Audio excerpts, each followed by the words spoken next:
समान है यहाँ, हम सब समान है यहाँ। माँ सरस्वती का स्थान है यहाँ, हम सब समान है यहाँ, हम सब समान है यहाँ।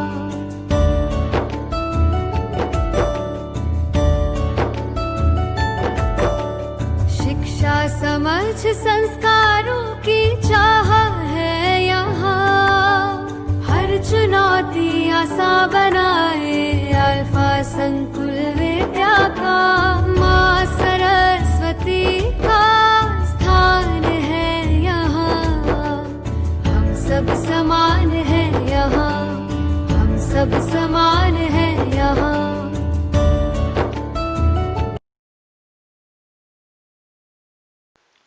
Hello and welcome to all of you. कैसे हो आप लोग? I hope you all are doing great at your place. तो भाई हम बात कर रहे हैं आपके साइंस का चैप्टर नंबर 8 मोशन, और उसके अंदर चैप्टर हमने कब का कंप्लीट कर लिया है।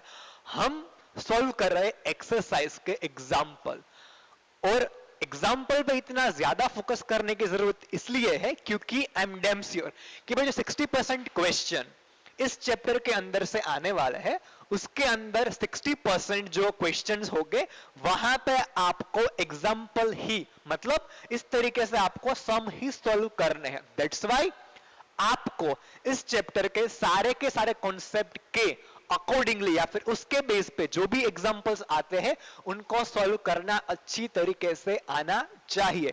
That's why हम जितने हो सके उतने ज्यादा से ज्यादा सम सोल्व कर रहे हैं।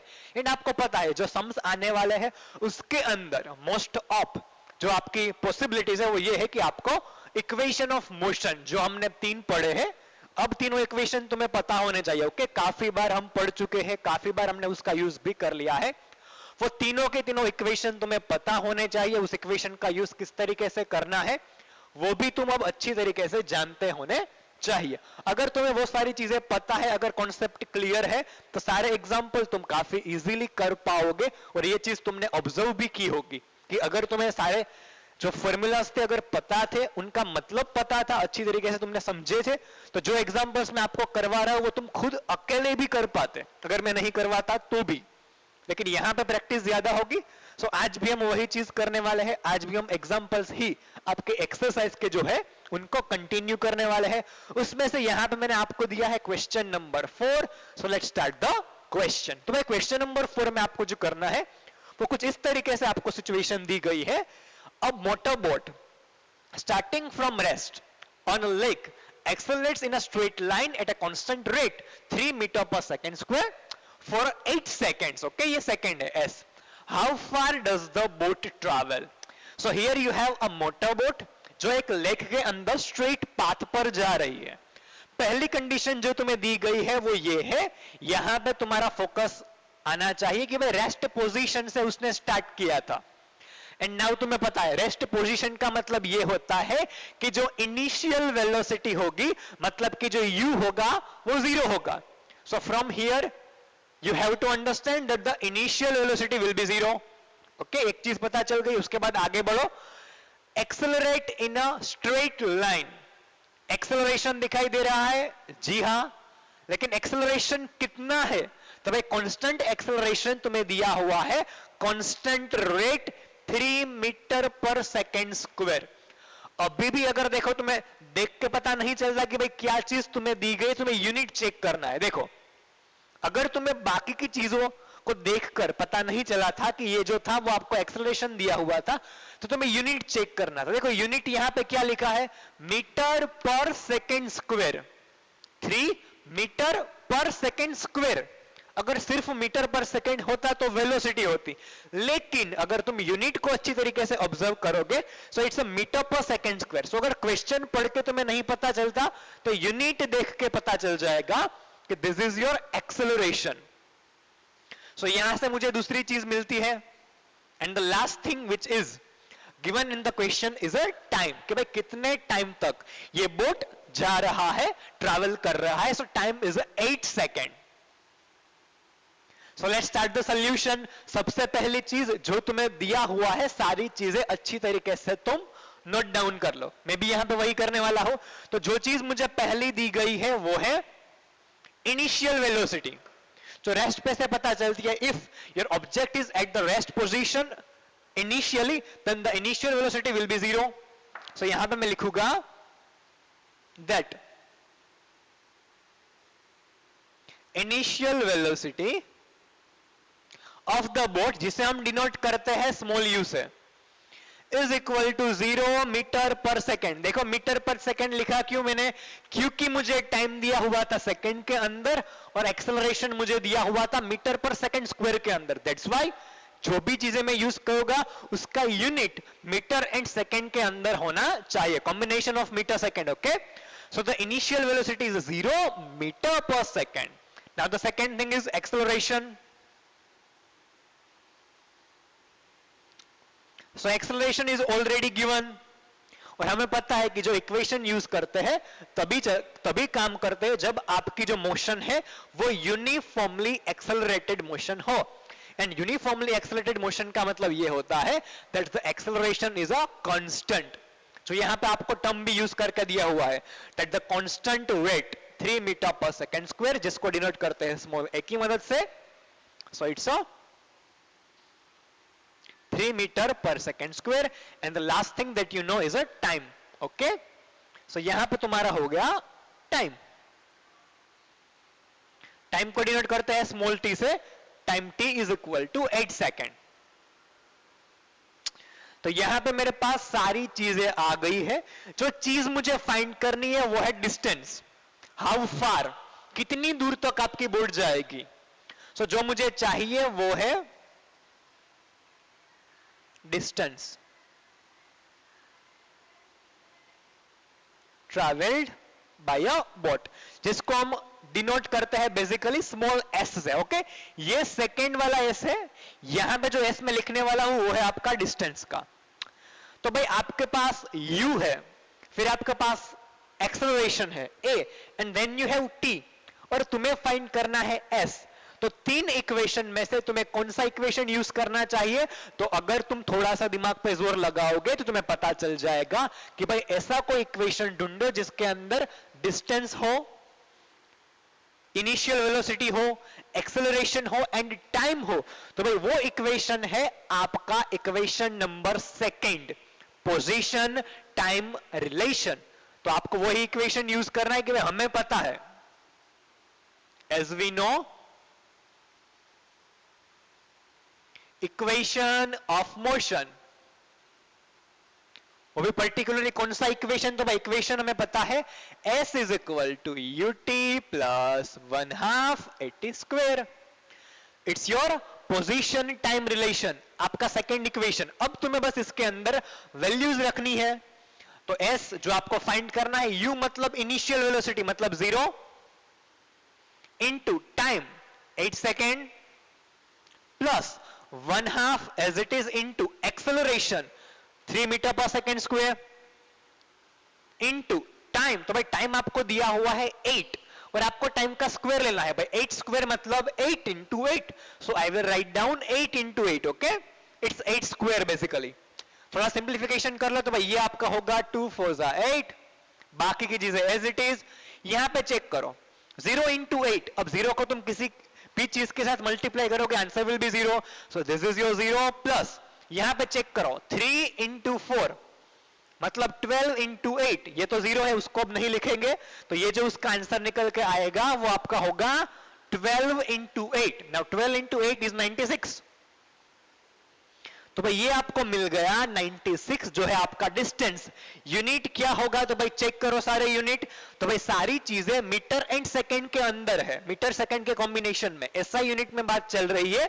तो अगर तुम डिस्टेंस की बात करते हो तो उसका जो यूनिट होगा वो मीटर होना चाहिए, ना कि किलोमीटर या कोई और यूनिट। आपको जो लेना होगा वो आपका होगा मीटर, क्योंकि बाकी की जो चीजें तुमने यूज की थी वो सारी मीटर एंड सेकंड के अंदर ही थी। दैट्स व्हाई ये जो मेरा आंसर निकल के आएगा वो होगा 96 मीटर। सो इस तरीके से आपका क्वेश्चन नंबर 4 सॉल्व होता है। काफी सिंपल चीज थी, आपको क्वेश्चन देखना था, जो चीजें आपको दी गई थी वो आपको निकालनी थी।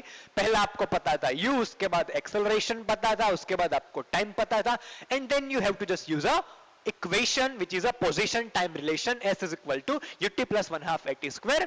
If you put all the values in the equation and then simplify further, then you will get answer 96 meter, which was very easy.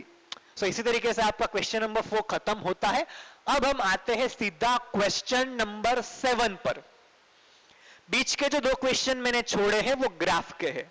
Graph के जितने भी क्वेश्चन है हम सब वो एक साथ कर लेंगे अगले लेक्चर के अंदर।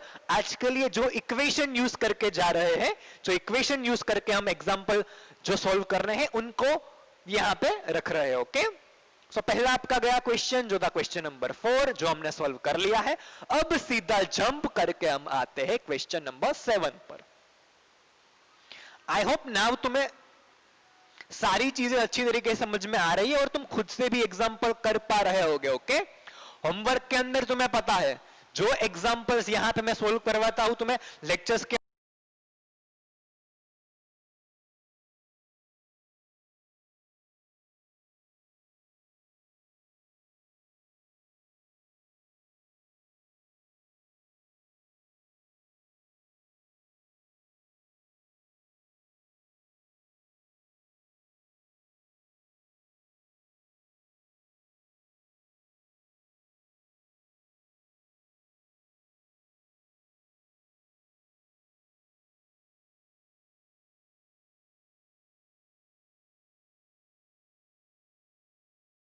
अंदर वही तुम्हें खुद से सॉल्व करना है अपनी बुक के अंदर, जहां पे भी तुम ये चैप्टर लिख रहे हो। ओके, तो ये मत भूलना, खुद से प्रैक्टिस करोगे तभी काम चलेगा, तभी डाउट्स होंगे और फिर तुम मुझे डाउट पूछ सकते हो लेक्चर के कमेंट सेक्शन के अंदर। ओके, तो यहां पे मैं करवा रहा हूं लेकिन खुद से भी करना मत भूलना। सो ये हो गया आपका क्वेश्चन नंबर 4। अब आते हैं क्वेश्चन नंबर 7 पर। एंड अगर तुम क्वेश्चन नंबर 7 का तो सिचुएशन है उसको अगर रीड करोगे तो कुछ इस तरीके से तुम्हें सिचुएशन दी गई है। क्वेश्चन नंबर 7 सिचुएशन आपकी कुछ इस तरीके से है कि भाई अ बॉल, एक बॉल है, जेंटली हल्के से गिर रहा है, dropped from height of 20 metre. एक बॉल है जो जेंटली 20 मीटर की हाइट से नीचे गिर रहा है। ओके, चलो देखते हैं। इफ इट्स वेलोसिटी इंक्रीजेस, अब तुम्हें पता है जब कोई चीज ऊपर से नीचे गिरती है तो जैसे जो नीचे आएगी उसकी जो वेलोसिटी होगी वो बढ़ेगी। ओके, किस वजह से अभी मैं आपको बताता हूं। पहले यहां पे चेक कर लो कि भाई वेलोसिटी बढ़ रही है यूनिफॉर्मली। उसके बाद at rate of 10 metre per second square, with what velocity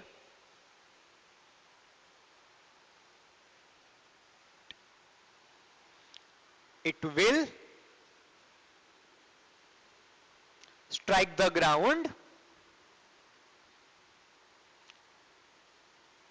and दूसरा आपको फाइंड करना है आफ्टर व्हाट टाइम।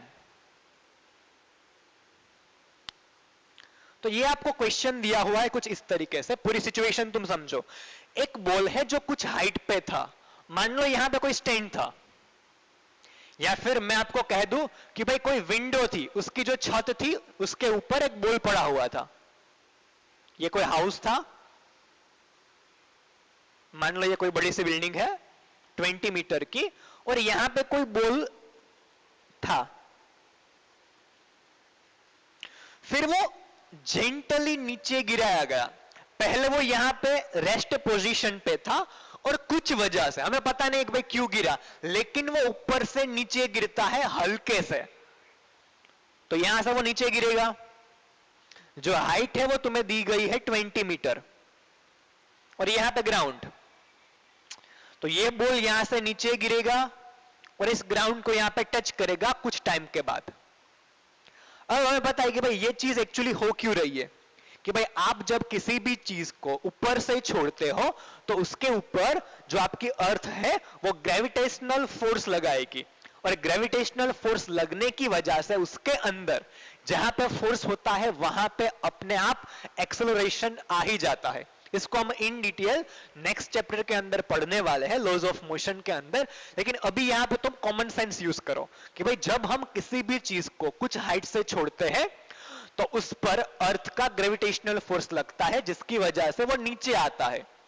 नीचे जैसे वो आता है ग्रेविटेशनल फोर्स की वजह से उसमें एक्सेलरेशन प्रोड्यूस होता है। एंड एक्सेलरेशन मतलब rate of change of velocity. जैसे जैसे वो नीचे आएगा उसकी वेलोसिटी बढ़ती जाएगी। जब वो ऊपर था तब उसकी वेलोसिटी 0 थी, वो रेस्ट पे था। जैसे अभी ये मार्कर रेस्ट पे है, जब मैं छोड़ूंगा तो धीरे धीरे उसकी वेलोसिटी इंक्रीज होगी यूनिफॉर्मली। और जो एक्सेलरेशन है, जो यहां पे एक्सेलरेशन प्रोड्यूस हो रहा है, जिस रेट के साथ वेलोसिटी बढ़ रही है, तो change of velocity per unit time मतलब rate of change of velocity, जिसे हम कहते हैं एक्सेलरेशन, वो तुम्हें दिया हुआ है 10 मीटर पर सेकेंड स्क्वायर। देखो अगर ये नहीं दिया होता ना तो भी तुम्हें ये चीज पता चल जानी चाहिए थी, क्योंकि कोई भी चीज जब नीचे गिरती है तो उसके अंदर जो एक्सेलरेशन प्रोड्यूस होगा वो होगा ग्रेविटेशनल एक्सेलरेशन, जिसकी वैल्यू फिक्स होती है 9.8 मीटर पर सेकेंड स्क्वायर। फिर तुम इस मार्कर को नीचे गिराओ, किसी बॉल को नीचे गिराओ, या फिर कोई इंसान अगर खुद नीचे जंप करता है तो उसके अंदर जो एक्सेलरेशन प्रोड्यूस होगा बिकॉज ऑफ ग्रेविटेशन, आप पूरा चैप्टर पढ़ोगे ग्रेविटेशन, सो अभी उसके लिए तुम ज्यादा वरी मत करो, बस मेरी बात सुनो। तो भाई जब ग्रेविटेशनल फोर्स लगता है तो जब कोई भी चीज नीचे गिरती है तो उसमें एक्सेलरेशन 9.8, अगर तुम उसको राउंड अप करोगे तो वो होगा आपका 10 मीटर पर सेकेंड स्क्वायर, वो उसमें एक्सेलरेशन प्रोड्यूस होता है। So this is your acceleration जो आपको दिया हुआ है। इसके अंदर अगर नहीं दिया होता तो भी आपको पता चल जाना चाहिए था कि अगर वो गिरता है तो उतना ही एक्सेलरेशन होगा अर्थ के ग्रेविटेशनल पुल की वजह से। ओके, बात क्लियर? अब आपको पता है धीरे धीरे उसकी वेलोसिटी बढ़ेगी, और जब वो ग्राउंड के साथ टकराएगा तो उसकी कोई वेलोसिटी होगी। यहां पे जब वो टकराएगा तो उससे कोई वेलोसिटी होगी, उसने कुछ वेलोसिटी गेन की होगी। पहले 0 होगी, फिर बढ़ेगी बढ़ेगी बढ़ेगी बढ़ेगी बढ़ेगी बढ़ेगी, और जब यहां पे टकराएगा तब उसके पास कुछ वेलोसिटी होगी, और वही तुम्हें फाइंड करनी है, फाइनल वेलोसिटी। ओके, और फिर तुम्हें फाइंड करना है इसका टाइम, कि भाई कितने टाइम के अंदर वो नीचे गिर जाएगा। 20 मीटर कवर करने के लिए कितना टाइम लगेगा। Question clear, situation clear? अब सोल्यूशन पे आओ। तो भाई नाउ सोल्यूशन एज यूजुअल, पहले तुम्हें जो चीज दी गई है वो अच्छी तरीके से लिख लेनी है। अब मैं पूरी चीज नहीं लिखता हूं, बस मैं आपको नोटेशन में लिख के दूंगा। तो पहली चीज मुझे पता चल जानी चाहिए कि वो जब ऊपर था 20 मीटर की हाइट पे तो वो रेस्ट पे था, गिरा, उसके बाद वेलोसिटी बढ़ेगी। तो पहले तुम्हें पता चल जाना चाहिए u इज इक्वल टू 0। उसके बाद तुम्हें जो चीज दी गई है वो है डिस्टेंस, कि भाई कितना डिस्टेंस वो नीचे ट्रैवल करेगा। हाइट मतलब डिस्टेंस ऊपर से नीचे तक का, ग्राउंड तक का जो है 20 मीटर, मतलब s is equal to 20 metre. उसके बाद तुम्हें जो चीज दी गई है वो है एक्सेलरेशन, ग्रेविटेशनल एक्सेलरेशन, जो है 10 मीटर पर सेकेंड स्क्वायर। यहां पे भी अगर तुम्हें पता नहीं चला था तो ये यूनिट देखकर तुम बता पाते हैं कि ये एक्सेलरेशन है। सो मेरे पास u है, उसके बाद मेरे पास s है, और उसके बाद मेरे पास एक्सेलरेशन है। ओके, अब मुझे जो चीज फाइंड करनी है वो है v, एंड उसके बाद जो चीज मुझे फाइंड करनी है वो है टाइम, कि भाई कितने टाइम के बाद वो नीचे पहुंचेगा। डन? तो भाई ये सारी चीजें मुझे चाहिए इन 3 चीजों को यूज करके। आपको जो यूज करना है वो है आपका इक्वेशन ऑफ मोशन। तो भाई पहले आप फाइंड करना चाहते हो v पर फोकस करो। अब तुम्हारे पास 3 इक्वेशन है, तो भाई वो इक्वेशन निकालो जिसके अंदर v, a, s and u का यूज होता हो। तो अगर तुम अच्छी तरीके से दिमाग पे जोर डालोगे तो तुम्हें पता चल जाएगा, you will come to know कि जो इक्वेशन जिसके अंदर U, S, A and V आते हैं वो है आपका last equation, velocity position relation या फिर पोजीशन वेलोसिटी रिलेशन। तो उसी को मैं यहां पे यूज करूंगा। तो भाई एज वी ऑल नो, हम सबको पता है कौन सा इक्वेशन, तो भाई इक्वेशन पता है 2AS is equal to V square minus U square. ये आपका था पोजीशन वेलोसिटी रिलेशन। आपके पास इक्वेशन है, जी हां।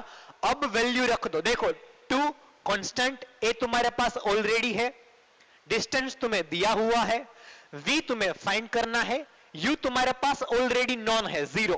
सारी चीजें रख दो, V तुम्हें मिल जाएगा। पहले मुझे V चाहिए, एक्चुअली मुझे V चाहिए, मतलब ये जो V वाला टर्म है उसे मुझे सब्जेक्ट बनाना होगा। तो ये जो U है उसको मैं अनदर साइड पे भेज दूंगा, तो ये हो जाएगा, देखो ये V स्क्वायर, इसको मैंने सब्जेक्ट बना दिया। 2AS on the other side था, ये U स्क्वायर माइनस था लेकिन उस तरफ जाएगा तो प्लस हो जाएगा।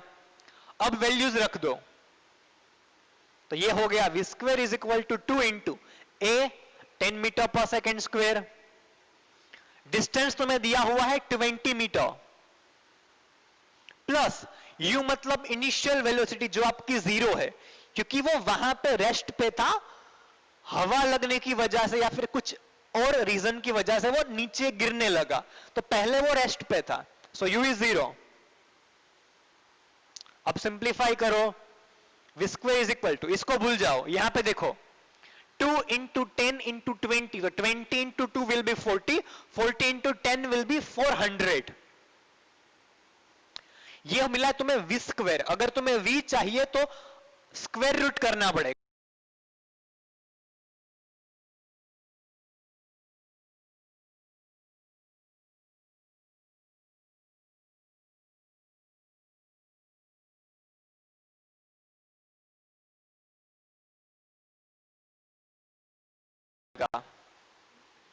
तो ये हो जाएगा V is equal to under root 400, और आपको पता है 400 का स्क्वायर रूट होता है 20, so V is equal to 20 metre. Velocity है, मतलब उसका जो SI यूनिट होगा वो होगा मीटर पर सेकेंड। तो इस तरीके से तुम लास्ट इक्वेशन यूज करके ये चीज काफी इजीली निकाल पाते। पहली चीज तुम्हें मिल गई है जो तुम्हें फाइंड करनी थी, फाइनल वेलोसिटी।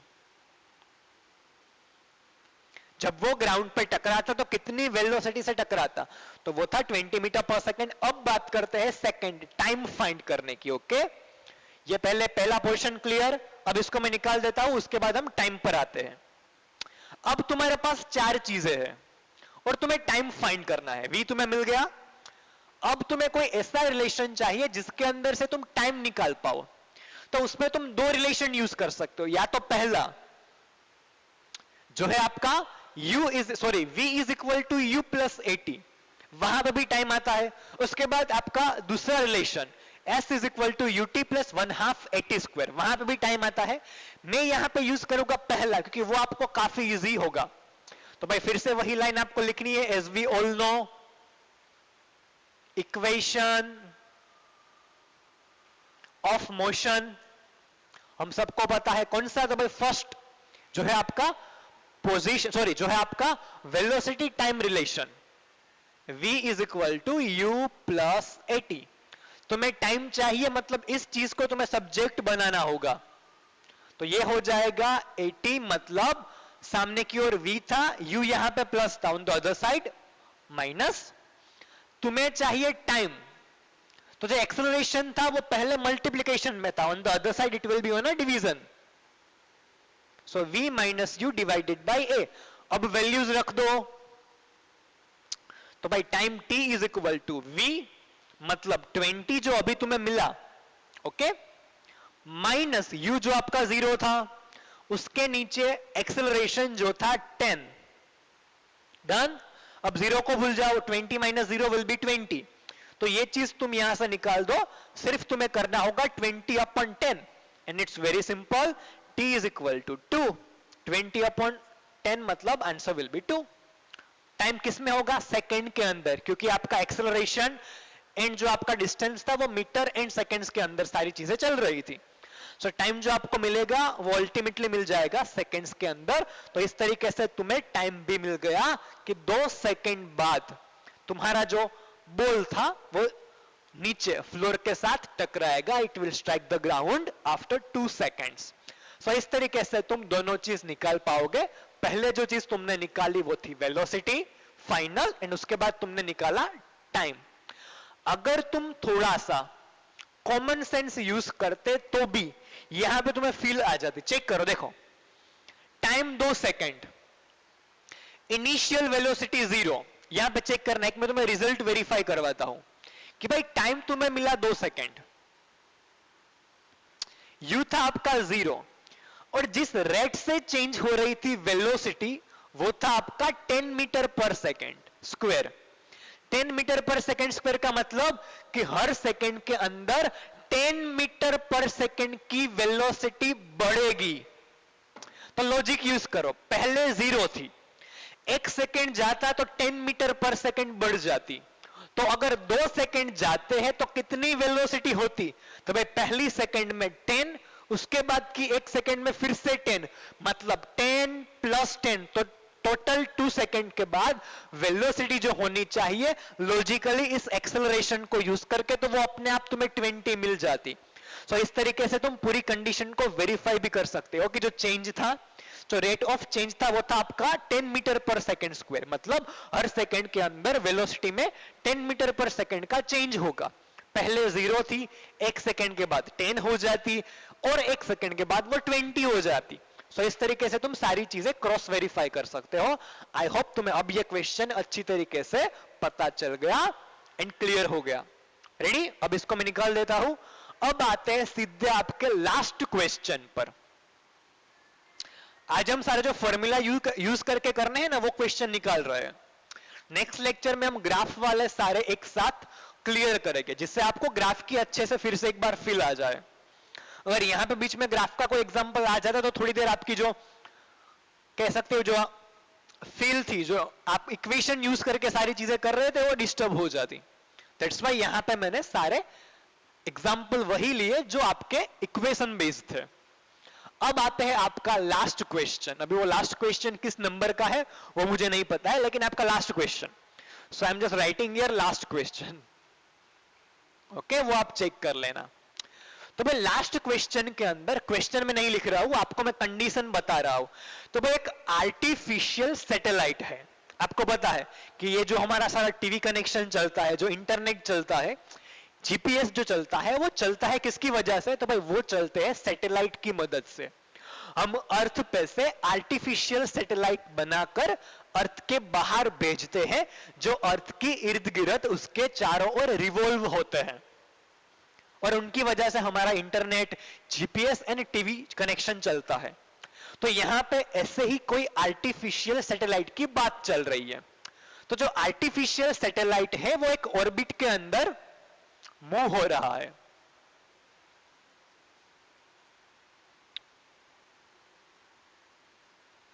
इस तरीके से कोई एक ऑर्बिट है, ऑर्बिट मतलब उसका सर्कुलर पाथ, और उस पर एक जो आर्टिफिशियल हमारा सैटेलाइट है वो मूव हो रहा है। तो यहां पे वो आ गया आपका सैटेलाइट। कुछ इस तरीके से होगा, आपने टीवी में देखा होगा, किसी मूवी में देखा होगा कि भाई इस तरीके से सैटेलाइट होता है। तो ये सैटेलाइट इस सर्कुलर पाथ पर मूव कर रहा है, और ये जो सर्कुलर पाथ है उसकी जो आपको रेडियस है वो दी गई है। वो रेडियस आपको आर दी गई है 42250, 42,250 किलोमीटर। इतनी बड़ी रेडियस है, और इतनी बड़ी ही रेडियस होगी क्योंकि जो आपका पूरा का पूरा जो पाथ होगा वो अर्थ की सरफेस के ऊपर भी उससे भी बड़ा होगा। सो ये जो सर्कुलर पाथ होगा उसकी रेडियस काफी बड़ी होगी। तो आर्टिफिशियल सैटेलाइट, ये उसका सर्कुलर पाथ और ये उसकी रेडियस। फिर आपको दिया हुआ है टाइम कि भाई एक चक्कर लगाने के लिए उसको 24 आवर्स लग रहे हैं। मतलब इस ऑर्बिट के अंदर जो वो एक सर्कल पूरा करेगा, एक रिवॉल्यूशन पूरा करेगा, तो उसको 24 आवर मतलब एक दिन लगेगा। तो तुम्हें जो चीज फाइंड करनी है वो है इसकी स्पीड, कि भाई ये किस स्पीड से ये जो सैटेलाइट है वो मूव हो रहा है। तो आपको जो फाइंड करना है वो है स्पीड। तो इस तरीके से आपका क्वेश्चन, पूरी स्टोरी तुम्हें दी गई है। फिर से एक बार, एक आर्टिफिशियल सैटेलाइट पृथ्वी की बाहर ही होगा, वो एक सर्कुलर ऑर्बिट के अंदर मूव हो रहा है। उसकी जो ऑर्बिट है उसकी रेडियस 42,250 किलोमीटर है। एक बार रिवॉल्यूशन करने के लिए, एक बार रिवॉल्व होने के लिए उसको 24 आवर लग रहे हैं। मतलब अगर उसने यहां से स्टार्ट किया था तो घूम घूम कर वापस यहां आने तक जो टाइम जाएगा वो होगा 24 आवर। अब तुम्हें फाइंड करना है इसकी स्पीड को। तो भाई सीधा यहां पर जो कॉन्सेप्ट यूज होगा वो आपका होगा last topic, uniform circular motion. कि भाई कोई ऑब्जेक्ट अगर सर्कुलर पाथ पर यूनिफॉर्म स्पीड से मूव हो रहा है तो उसके मोशन को कहा जाता है यूनिफॉर्मली सर्कुलर मोशन। उसी कॉन्सेप्ट को यहां पर यूज करो। तो भाई as we all no,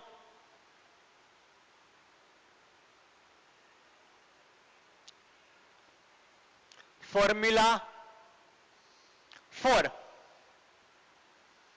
uniform circular motion, कि भाई यूनिफॉर्म सर्कुलर मोशन के अंदर अगर तुम्हें स्पीड फाइंड करनी है, स्पीड मतलब डिस्टेंस डिवाइडेड बाय टाइम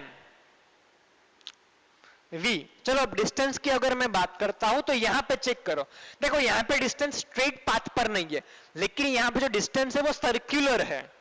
आपको ये डिस्टेंस चाहिए यहां से लेकर यहां तक का ये पूरा, और ये जो चीज बनती है वो हम बात कर चुके हैं इस थियरी के अंदर। वो आपका होगा 2 पाई r, क्योंकि ये जो आपका पाथ तुम्हें दिख रहा है वो एक्चुअली में इस सर्कल का सरकमफरेंस है, सरकमफरेंस ऑफ द सरफेस।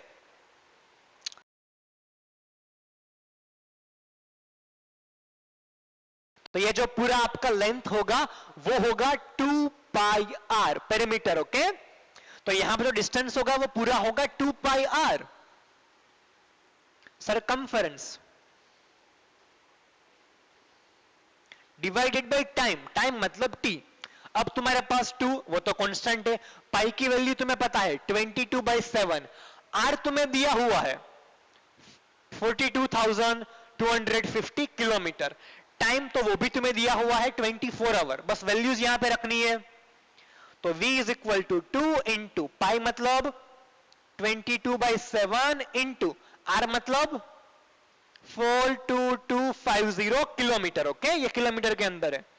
उसके नीचे टाइम 24 आवर। तो जब तुम इसको सिंप्लीफाई करोगे ये डाउन स्टेज से नीचे आ जाएगा 24 के साथ मल्टीप्लीकेशन में। मैथ्स का सिंपल आपको पता है फंडा। ऊपर आपके पास अपस्टेज होगा 2 into 22 into 42250 divided by 24 into 7। तो जब तुम ये चीज करोगे कैलकुलेटर का यूज कर लेना, तो इसका जो आंसर निकल के आता है वो आपका होगा 11,065 11,065.4। आगे भी कुछ डिजिट हो गए, मैं बस एक डिजिट यूज कर रहा हूं। तो ये आपका आंसर था। अब ये देखो वेलोसिटी है, तो वेलोसिटी का यूनिट क्या होगा, या तो मीटर पर सेकेंड अगर डिस्टेंस मीटर में था तो, एंड टाइम आपका सेकेंड में था तो। यहां पे जो डिस्टेंस था वो आपका किलोमीटर के अंदर है, और जो आपका टाइम है वो आवर्स के अंदर है। मतलब जो यूनिट बनेगा वो आपका होगा किलोमीटर पर आवर। तो ये तुम्हें मिल गई जो आपका आर्टिफिशियल सैटेलाइट था उसकी स्पीड, कि ये जो सैटेलाइट है वो हर एक आवर के अंदर 11,000 किलोमीटर, नियरली 11,000 किलोमीटर कवर करेगा। सिर्फ एक आवर के अंदर 11,000 किलोमीटर। जब तुम किसी कार की बात करते हो या फिर रेसिंग कार की भी बात करो तो उसकी स्पीड होती है 300 किलोमीटर पर आवर, सिर्फ 300 किलोमीटर। और इसकी जो स्पीड है वो है 11,000 किलोमीटर पर आवर, और इतना तेज वो रिवॉल्व हो रहा होगा तभी वो एक दिन के अंदर पूरा सर्कल कवर कर पाएगा। So this were your last question. इसके अंदर बस आपको लॉजिक पता होना चाहिए था कि जो इसकी मोशन होगी वो यूनिफॉर्मली सर्कुलर मोशन होगी, मतलब इस तरीके से वो जाएगा, ये उसकी रेडियस है, तो स्पीड का फॉर्मूला आपको वहां भी मैंने निकाल के दिया था 2πr डिवाइडेड बाई टी, उसी को मैंने यूज किया। यहां पे मैंने आपको फिर से एक्सप्लेन कर दिया, डिस्टेंस मतलब सरकमफरेंस 2πr, ये मैथ्स का फॉर्मूला आपको पता है।